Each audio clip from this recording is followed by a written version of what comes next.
dobrodošli na moj novi video. Kao što vidite po naslovu imamo ovo.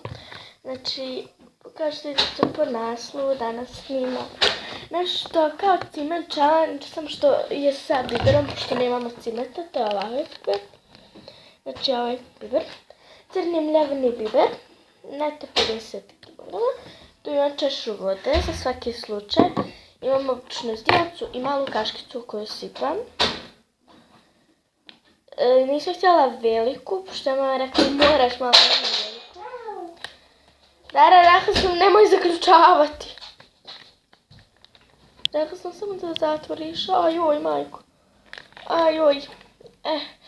Nemojte se ljutiti, ali bože, što ja ne smijem više. Ovo pošto mi je ovo prvi put, tako da ću ja sad ovdje.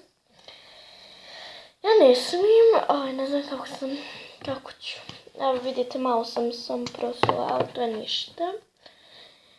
Ja ne znam kako ću ovo. Ja nisam vidjela još ovakav challenge da neko snima. Tako da je malo teško, što ima prvo. Kako ti? Ne znam kako. Ja se previše bojim, ne smijem. Ali... 3, 4, ja ću malo da ispravim, pošto stvarno previše. 3, 4, a ne smijem. Dobro, 3, 4,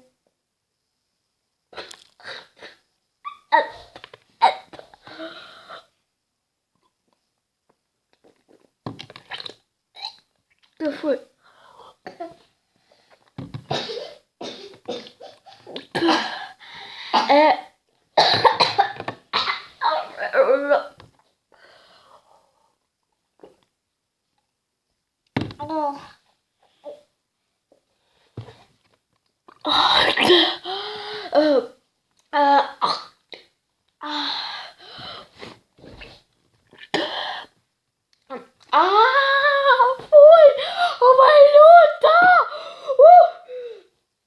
Ako se sviđa ovaj video, zaboravite komentaršite i subscribe se na moj kanal, još niste.